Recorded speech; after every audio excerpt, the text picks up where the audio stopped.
perdão, o face a face vai ser sexta-feira ou vai ser na segunda-feira? Não, o pré-encontro. Vamos fazer na segunda, porque depois volta no pós-encontro na segunda, o que o senhor acha? Acho que é melhor. Aí depois encaminha. Então a gente vai inverter. Segunda, perdão, amados, porque eu creio que na segunda-feira é melhor para todo mundo. Amém? Porque vocês estão Então, em vigília. amanhã, nosso primeiro pré-encontro. Se esforce, chegue. Olha para a pessoa, não, faz assim, vai. Vem amanhã. Olha, vai ser benção. Primeiro com a administração da sua vida. É porque na sexta-feira é a nossa vigília do encontro. Vai É que nós trabalhar a temos, vigília as do pessoas que encontro, estão por isso. jejuando e orando, já tem, na sexta-feira, senão a gente vai ter que interromper e mudar. Não pode mudar. Vai quebrar já uma corrente que nós estamos de oração. Então, amanhã, pré-encontro, esteja aqui. Ok? Olha para a pessoa que está do lado e fala assim, pré-encontro. Olha para outra pessoa. Amém? Agora, todas as crianças, muito importante, todas as crianças, as que estão cansadas e não cansadas, passem à frente que eu vou orar por vocês. Vem cá, princesa.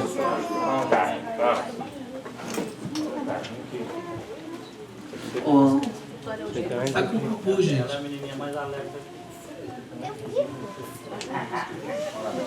Se eu pudesse abraçar uma vez só. Ai, pisei no pé dela. Perda dói. Levante as suas mãos, por favor. Tem mais criança lá dentro? Não? Irmã, people, guys, come on. A Gabi está no terceiro sono. Cadê? Tá vindo? A gente ora por ela depois. Então, levante as suas mãos. Pai amado, em nome de Jesus, essas crianças, ó Pai, tem o privilégio, Senhor, desde pequeno ouvir a Tua palavra. Por isso eu coloco as minhas mãos sobre eles, profetizando toda sorte de bênção. Ó Pai, que haja saúde, haja inteligência, sabedoria. Eles possam trazer, Senhor, para esta congregação, ó Pai, orgulho, ó Pai. E em nome de Jesus nós profetizamos profetas de Deus, profetizamos aqui, Senhor, sobre a vida deles, homens e mulheres de Deus, governadores deste mundo, homens, ó Pai, segundo o teu coração, Pai, em nome de Jesus, que sejam presidentes de empresa, presidentes de país, governadores deste mundo. Senhor, nós declaramos toda sorte de bênção, toda prosperidade sobre a vida deles, que pessoas possam olhar para eles, se agradar e abençoar essas crianças. É o que eu te peço em nome de Jesus. Você concorda comigo? Diga amém. Amém. Podem ir para essa linha. Amém. Foi uma bênção, louvor, amém? Amém. Gostei que vocês participam, gente. O povo que louva a Deus ganha a bênção de Deus. Pessoa que grita pelo nome do Senhor, ele escuta. Não deixe de clamar pelo Senhor todos os dias. Amém? Quarta-feira, nosso culto, 8 horas da noite. Amém? Segunda, pré-encontro. Quarta, nosso culto, 8 horas. 8 horas, nossa vigília, nossa oração dos líderes da igreja. Terça-feira tem oração, não? Hã? Terça? Terça-feira é padrão. Oh. Oração, desculpa, eu pulei a terça-feira. Terça-feira, 8 horas, nós estamos orando por famílias. Orando pela sua família.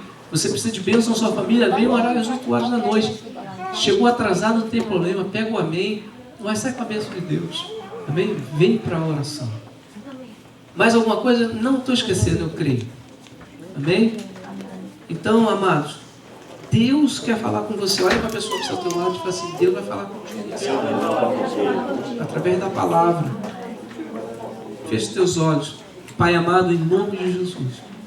Neste momento eu te peço que todo bloqueio mental, toda palavra maldita, toda palavra, Senhor, maldita de herança, quebra, Senhor, agora. Abre as mentes, abre os corações para que possam receber a mensagem, Senhor, tua. A palavra, Senhor, que vem do céu aos corações. Eu já te agradeço, Senhor, porque eu sei que pessoas vão sair daqui transformadas, porque a palavra vai tocar os seus corações. Você crê nisso, amado? Diga amém. Pastor Menezes, mas está trazendo a palavra. Você sabe o que é a sua casa, amado? Paz seja convosco, amados. Amém. Muito feliz nessa noite. porque Deus está aqui nesse lugar. Amém? Amém. Se coloque de pé no seu lugar. Obrigado, pastor Paulo, mais uma vez. Confiabilidade desse altar santo para ministrar a palavra do Senhor. Abra sua Bíblia em Hebreus, capítulo 2. Hebreus, capítulo 2.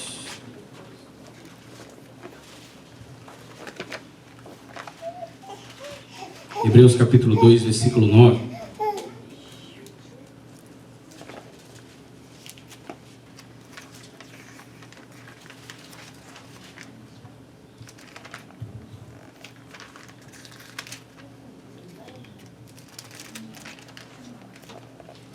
Acharam Hebreus capítulo 2, versículo 9? Amém. Louvado seja o nome do Senhor Jesus. Você quer ser abençoado, abençoada pela palavra de Deus? Amém. Se aproxime de uma pessoa que está sem Bíblia, sem a palavra, para que ela possa acompanhar. Que ninguém fique sem acompanhar o texto da palavra de Deus.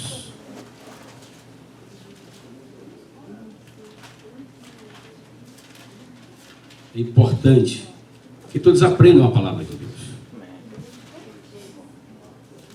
É preciso que você pode guardar no seu coração, queridos, a palavra de Deus.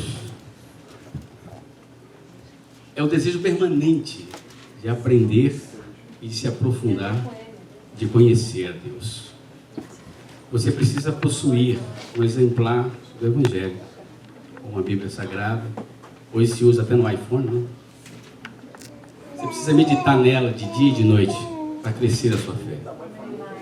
Amém? Sabe o que alimenta a sua alma? É a palavra de Deus. Seu corpo não precisa de alimento. Você não precisa tomar café da manhã. Você precisa de almoçar. Você precisa de jantar. Porque se você não toma café, se você não almoça, se você não janta, ou você está fazendo jejum, ou você está passando fome. E com a sua alma não é diferente. Você precisa da palavra de Deus para poder alimentar a sua alma. Ela alimenta a tua alma.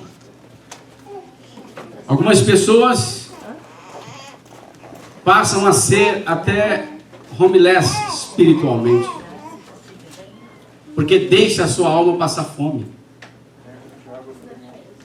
E essa comida não se encontra no mercado. Essa comida é gratuita. 2. Amém? Meu 2,9. Ela enche o nosso coração, ela enche a nossa vida. A palavra de Deus enche a nossa vida. E nós sabemos que o Senhor Jesus recebe todo pecador com a maior boa vontade na sua casa. Ele não lança ninguém fora. Ele diz: vinde a mim, e eu vos farei pescadores de homens. Amém? Amém. Jesus morreu por mim e por você, para nos dar vida e vida com abundância. Aleluia. Louvado seja o nome do Senhor Jesus. E esse texto da palavra de Deus que nós vamos ler hoje, nós vamos entender um pouco o que Deus quer falar conosco aqui, nesse versículo 9 do capítulo 2 de Hebreus. Vamos dar um pouco de água, por favor. João, um pouco de água, por favor, João. Aleluia. Bendito é o nome do Senhor Jesus. Eu tenho certeza que Deus vai falar o teu coração nessa noite. Que o Senhor vai falar a tua vida nessa noite. Está escrito o seguinte, queridos. Na carta de Paulo aos Hebreus, capítulo 2, versículo 9. Vemos, porém, coroado de glória e de honra, aquele Jesus, que fora feito um pouco menor do que os anjos, por causa da paixão da morte, para que, pela graça de Deus, provasse a morte por todos. Amém? Amém? O que eu quero enfatizar nesse versículo, amados, é que ele, Jesus, provou a morte por todos. Então vamos reler. Vamos reler novamente, mais um versículo, no versículo 9. Vemos, porém, coroado de glória e de honra, aquele Jesus. Aquele Jesus. Não é outro Jesus, amados. Para Tomé que duvidava e disse, sou eu mesmo. Me apalpe, toque nas minhas mãos, toque nas minhas feridas. Vemos, porém, coroado de glória e de honra aquele Jesus, aquele que foi crucificado por nós, aquele que andou entre nós, aquele Jesus que fora feito um pouco menor do que os anjos, por causa da paixão da morte. Ora, amados, Jesus como Deus tomou a forma humana, e o ser humano é criado e foi criado menor do que os anjos. E por que nós somos um pouco menor do que os anjos? Não apenas em poder, porque nós provamos a morte. E os anjos não provam a morte. Então Jesus, queridos, aquele Jesus que fora feito um pouco menor do que os anjos, por causa da paixão da morte, para que, pela graça de Deus, provasse a morte por todos. Agora eu leio. E cada pessoa que está aqui na comunidade familiar cristã, repete em seguida. Vamos lá. Vemos, porém, coroado de glória, e de honra, aquele Jesus, que fora feito um pouco menor do que os anjos, por causa da paixão da morte, pela graça de Deus, provasse a morte por todos. Provasse a morte por todos. Eu quero que você repita isso sabendo que é por você também. Para que provasse a morte por todos, inclusive por mim.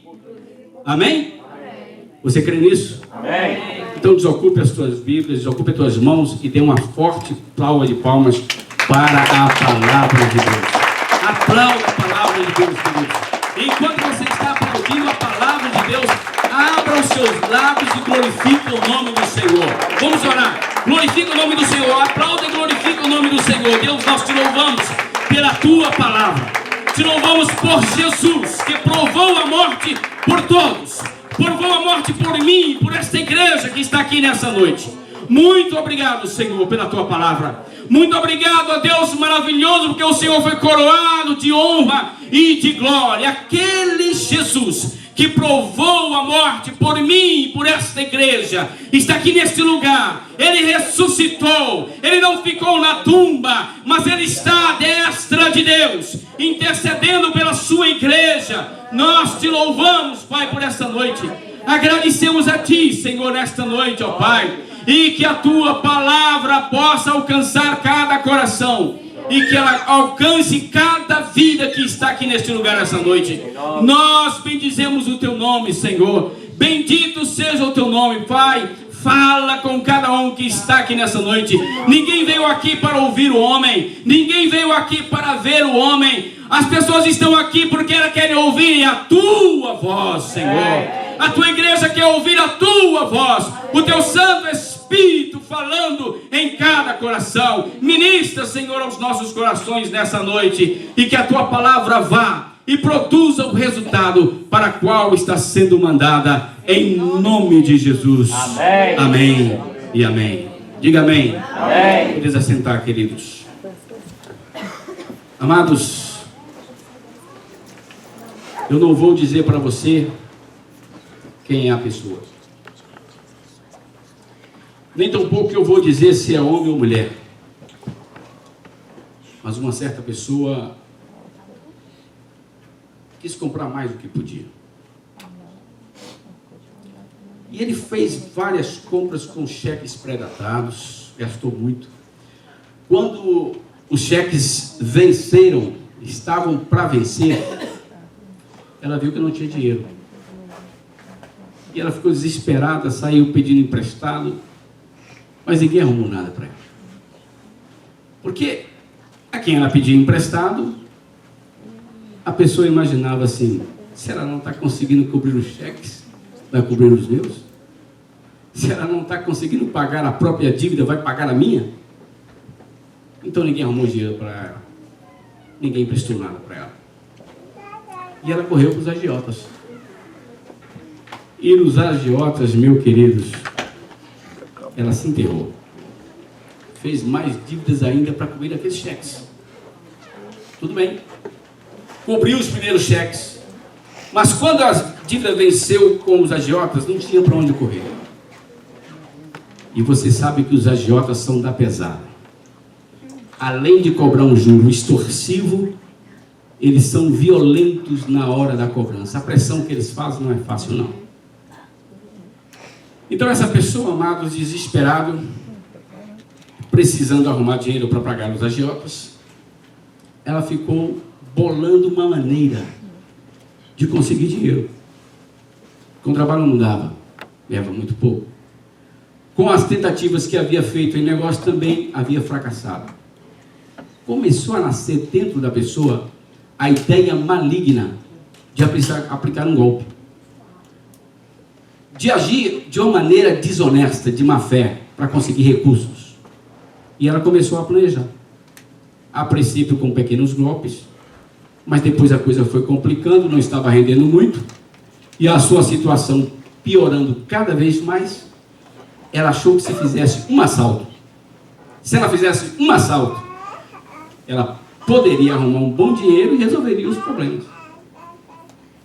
Então ela resolveu, amados, fazer o assalto, assaltou uma pessoa, só que a pessoa reagiu, e como ela estava nervosa, nunca tinha feito isso, acabou fazendo um disparo e matou aquela pessoa que ela tinha assaltado.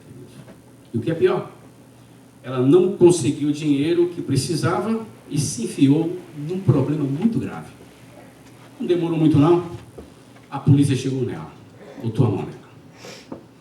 E essa pessoa foi presa, queridos. E presa, ela foi indiciada em vários crimes. Desde estelionato, a roubo, homicídio.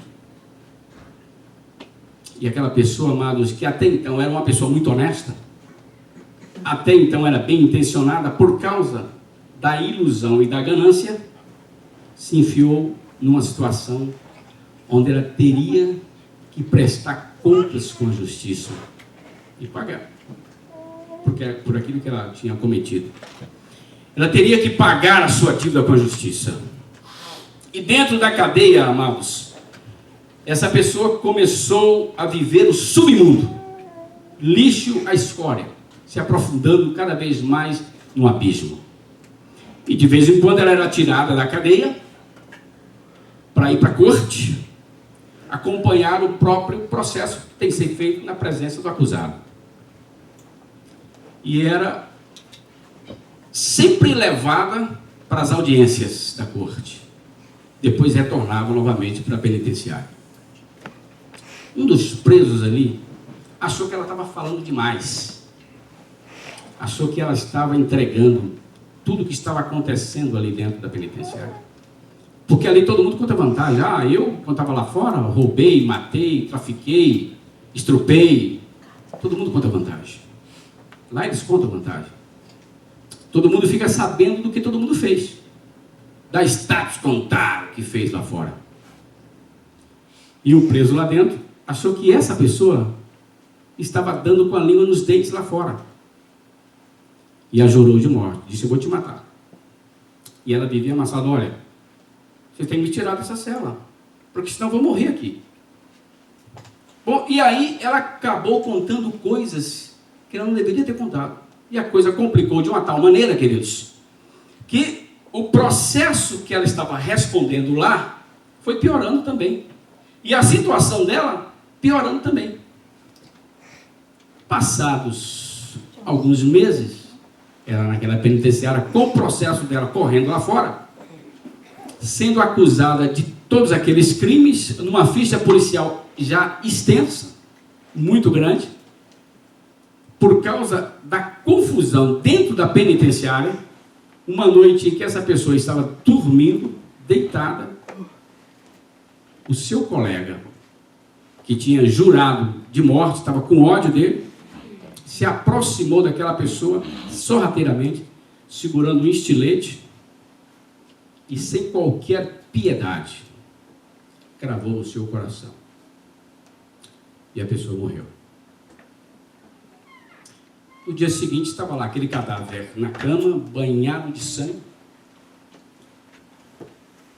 E tiveram então que avisar o fórum criminal que aquela pessoa acusada estava morta. Tiveram que avisar o juiz. Quando o juiz, a justiça, tomou conhecimento que aquela pessoa havia morrido, a justiça mesmo tomou a providência de encerrar todos os processos que estavam em andamento com aquela pessoa acusada. Todos os processos foram encerrados.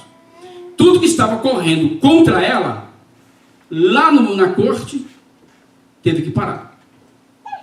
Todos os processos foram encerrados.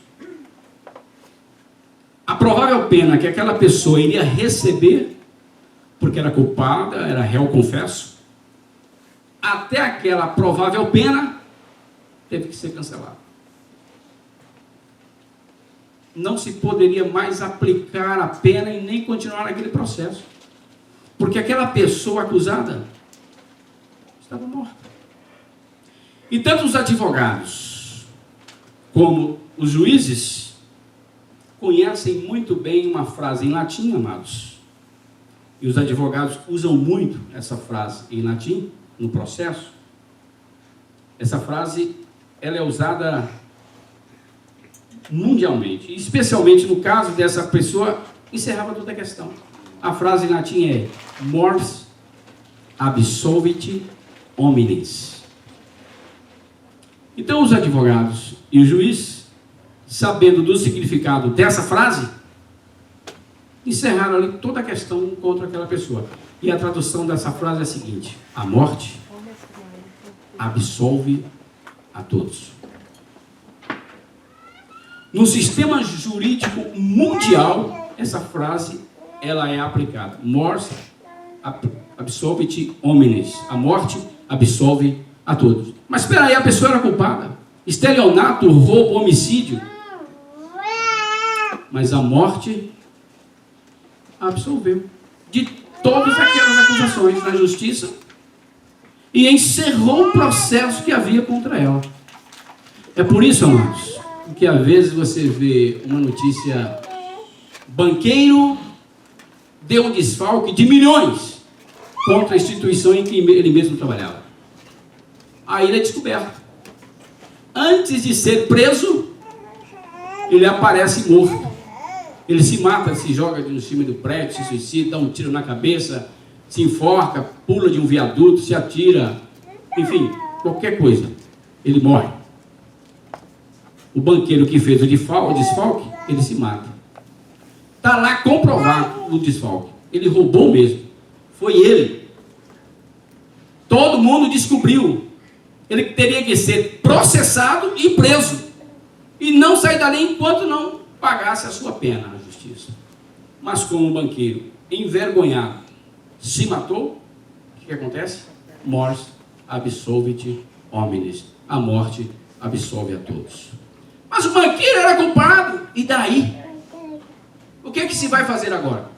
Se o banqueiro estivesse vivo, se aquela pessoa que passou cheque sem fundo, roubou e matou, se aquela pessoa estivesse viva, responderia por todos os atos, por todos os seus crimes.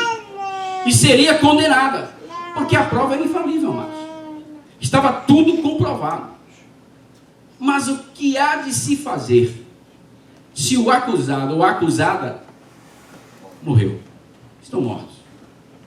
A morte encerra tudo. Por isso que tem muita gente que pensa assim: se eu me matasse, eu acabaria com tudo. Se eu morresse, eu ia acabar com todos esses problemas.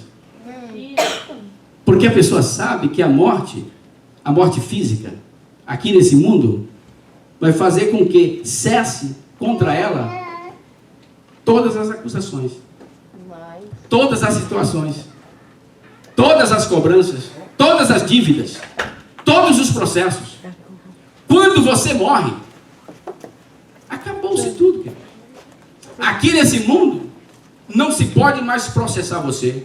Você pode estar devendo para todo o comércio. Você pode estar devendo para banco, sistema financeiro. Você pode estar devendo para financeiras, para parentes, seja para quem for. Você morreu, acabou a cobrança contra a sua vida. Lógico que eles vão atrás dos parentes, né? Mas contra você, acabou o processo. Se você é uma pessoa que viveu em delitos, transgrediu mesmo a lei, é procurado, é culpado, é culpada. Se você morrer, não tem como mais ninguém te processar. Concorda com isso, igreja? Não tem como mais te prender também. Porque a pessoa, quando morre, ainda que ela seja culpada, ninguém vai pegar um cadáver e prender um cadáver. Olha, esse banqueiro desfalcou o banco, aplicou o golpe na praça do colarinho branco, cometeu o crime do colarinho branco. Vamos continuar o processo. Vamos continuar o processo. Nós temos testemunhas. Pegue esse banqueiro e tranque na penitenciária. Ninguém faz isso. A mesma coisa com qualquer outra pessoa culpada. A pessoa morreu, a justiça interrompe tudo, para tudo. E vem o efeito dessa palavra: mors absolvit homines. A morte absolve a todos. Todos nós, preste atenção, igreja, todos os seres humanos estão diante do grande Deus, diante do grande juiz da terra, diante da justiça divina. Todos nós estamos como criminosos, somos como marginais, todos os seres humanos, porque qualquer delito que você cometer contra o céu, você é réu de juízo. Você tem um processo correndo contra a sua vida, e é um processo rigoroso, onde nada escapa ao grande juiz. Tudo rigorosamente registrado. E Deus não precisa de testemunhas para dizer confirma a acusação. O próprio Deus é testemunha. A palavra diz que os olhos de Deus estão em toda a terra, amados. E Deus contempla todas as coisas. Eu e você está em processo. Você está vivendo um processo, e é um processo tão rigoroso, amados, que faz a justiça da terra parecer brincadeira. Porque do juízo de Deus, ninguém absolutamente escapa. Da perfeita justiça do céu, ninguém pode esconder nada. Então há um processo contra a tua vida. Mas a frase mors absolvit homines também é válida nesse caso. A morte absolve a todos, mas não a tua morte. Porque se você morrer, mesmo que você deva muito para a justiça dos homens, você encerra uma demanda aqui na terra, mas o teu processo no céu, na justiça divina, esse não para com a tua morte, não. Continua com a tua morte, amados. O processo no céu, na justiça divina, não interrompe. Vai continuar correndo. E vai levar a uma sentença inevitável, onde você vai ter que cumprir a tua morte. Para Deus não encerra o processo. Mas é verdade também que no mundo espiritual, mors absolvit homines, isto é, a morte absolve a todos, se você quiser, não pela tua própria morte. A tua própria morte não pode encerrar nada. Se você quer colocar um fim na tua vida, no processo celestial, não vai colocar. Mas pela morte redentora de nosso Senhor e Salvador Jesus Cristo. A morte do Senhor Jesus Cristo, amados, absolveu a minha vida e a sua vida. Amém. Somente por causa disso. Porque Ele provou a morte por todos. Volte comigo na carta de Paulo aos Hebreus, capítulo 2, versículo 9, que foi o que nós lemos aqui. Vemos, porém, coroado de glória e de honra aquele Jesus. Aquele, amados. Aquele Jesus. Não tem outro Jesus. Não teve um, amados, que morreu na cruz e outro que apareceu depois para dizer que estou vivo. Aquele Jesus que nasceu da Virgem Maria, gerado pelo Espírito Santo de Deus. Aquele Jesus, amados, que viveu todos os seus dias na terra sem cometer nenhum pecado. Aquele Jesus que foi afrontado, humilhado, condenado e pendurado no madeiro e sangrou até morrer. Aquele Jesus que teve cicatrizes na testa, nas mãos e nos pés. Aleluia. No lado quando a lança entrou nele. Aquele Jesus foi colocado dentro da sepultura quando o corpo estava morto. A morte daquele Jesus absolve a todos. A morte de Jesus. Não tem outro Jesus. E não tem outra pessoa capaz de absolver através da morte a sua vida. Porque Deus, amados, Deus é obrigado como juiz a cumprir a justiça. Deus é obrigado como juiz a colocar a sentença. Deus é obrigado como juiz a ordenar o cumprimento da pena.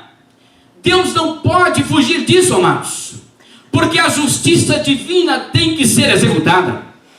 Mas é verdade que a morte absolve a todos. Deus não quer que você morra. E nem adiantaria você se matar e dizer: vou acabar com tudo, vou me matar, quero uma vida nova, chega, não aguento mais, eu quero me matar, eu vou me destruir. Nada disso vai acabar, o teu sofrimento só vai aumentar mais ainda, o teu processo vai continuar. Deus não quer que você cometa tamanha bobagem. Deus não quer, amados, que através da sua morte venha resolver as coisas. Não é a sua morte, não é a solução. A morte que Deus preparou para a tua solução e para a tua absolvição é a morte do Senhor Jesus na cruz do Calvário. Ele sim absolveu a minha vida e a tua vida. Foi a morte de Jesus que absolveu a tua vida. Amém? Nós estamos em Hebreus capítulo 2, versículo 9, queridos. Vemos, porém, coroado de glória e de honra aquele Jesus que fora feito um pouco menor do que os anjos, isto é, que ocupou um corpo humano igual o meu, o seu, homem como nós, ser humano como nós, amados, por causa da paixão da morte, diz a palavra, para que pela graça de Deus, é um favor de Deus, queridos, é pela graça de Deus, isso é graça, é favor imerecido, Ele provasse a morte por todos. Esta é a razão, amados, pela qual o ser humano culpado, que quer colocar um fim ao sofrimento na sua vida, as culpas, as condenações. Esta é a razão, amados, pela qual o ser humano quer ficar livre da condenação eterna.